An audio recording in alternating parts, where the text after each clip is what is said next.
Hello friends, this is Lopa Banerjee from Dallas, Texas, and today I'm going to share with you my poetry reading of a very special book by Chaitali Sengupta, a fellow poet of mine from Netherlands.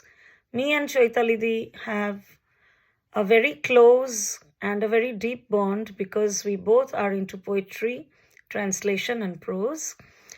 But Chaitali, this poetry, I feel, touches a very deep chord with me because sometimes her theme-based poems are so powerful, so enigmatic. With succinct words, she creates such a very rich visualization of a memory, an image, an association which is rooted very deeply in our hearts. So I'm talking today about her book, The Crossings, which released very recently, and it was also launched, I believe, at the Kolkata Book Fair this year in January. And about the book, actually, renowned professor and scholar, academician, poet Bashabi Fraser has written in her foreword, "Poets are a voice of a nation, as their metaphoric aesthetics speak for global societies, crossing nation-state boundaries with their universal concerns and messages which remain relevant and timeless. They write from a conviction that comes from their intrinsic faith in human potential and the ability of people to bring in change for the better. Poets underwrite hope for humanity, for all life and for our precious planet." So in her book, Chaitali Di writes about human resilience and the indomitable spirit of humans, whether adults or children, who are the children of war, and how they fight with their situation, fight with fortitude to rebuild their lives. It is a book which will touch the chord with many poetry lovers, and not only poetry lovers, but people who are constantly concerned about the current political scenario of our world, where migration, displacement, war, and the disastrous consequences, not only the political, but the socio-political, the economic, and everything in between, the consequences haunt human minds, the thinking human minds. They all will love the contents of this book.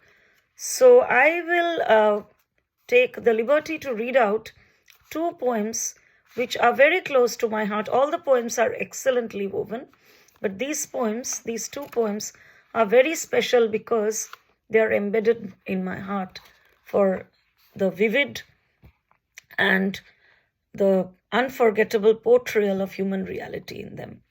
The first poem I'm going to read from this collection is Nani and the Tree. Nani and the tree, my Nani.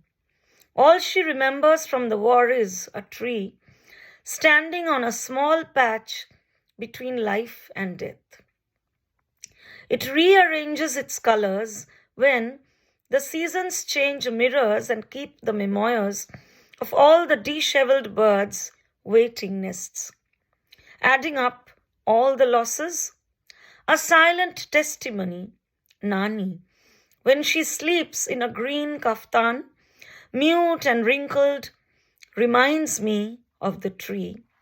Her mouth half opened, lids shuttered, hiding fierce pain through gummy smiles of her savage fate of the day.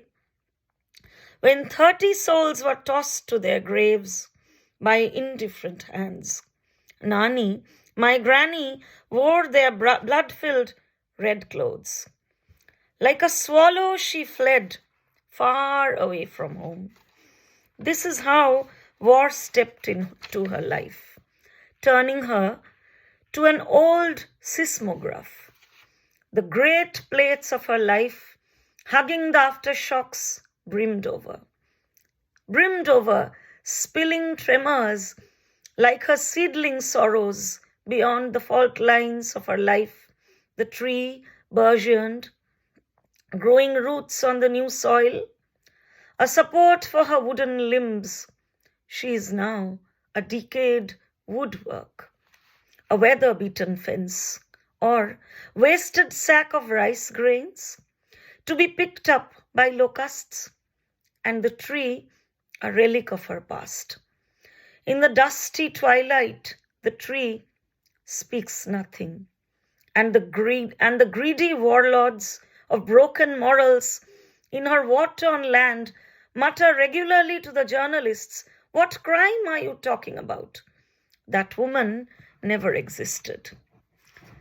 Such a very poignant, heart-wrenching poem that speaks about the war-torn memories of so many individuals that bear the fruit, bear the consequences of war between humans, between nations, that destroy families, disrupt the human spirit, but the only hope that rises from amid the ashes is the resilience of the human spirit, isn't it? And I am going to read out the second poem from this collection. The second poem I'm going to read out is The Children of Borders. And it is, again, a heart-wrenching, very, very poignant, intense poem from this collection, The Crossings, by Chaitali Sengupta. Children of Borders. The morning closes in around us.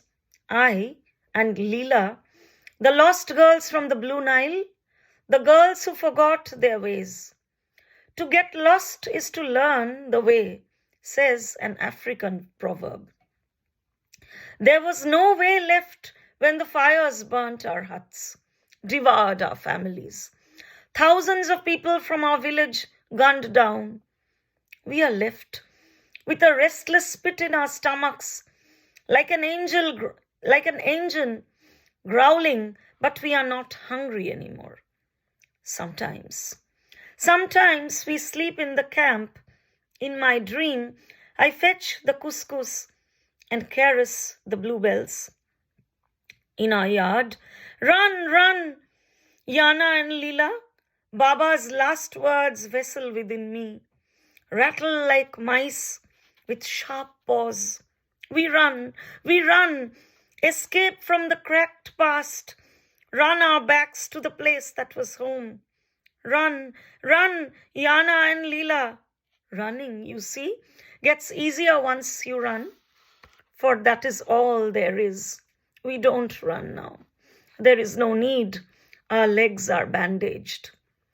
In the camp, there's a guard. She talks about monsters under the bed.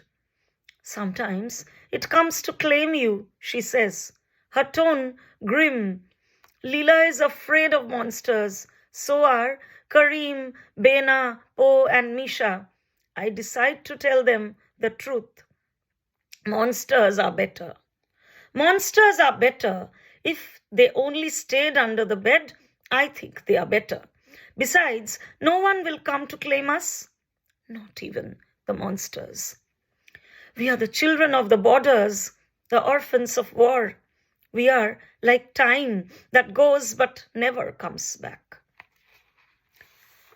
I hope you liked my reading and my humble rendition from these two poems. Very classic writing, and I must say this book is the demand of our very grim times. And with this note, I would also request everybody to buy this book, The Crossings by Chaitali Sengupta. This is entirely essential for the times that we are living in. And if anyone derives any subtle or intrinsic message from this book, then the purpose of writing this book will be done. I hope Chaitali also liked my rendition. So with this note, thank you for listening, and I'll be back again very soon with yet another poetry video of mine. Till then, stay blessed, stay happy, stay in poetry. Thanks.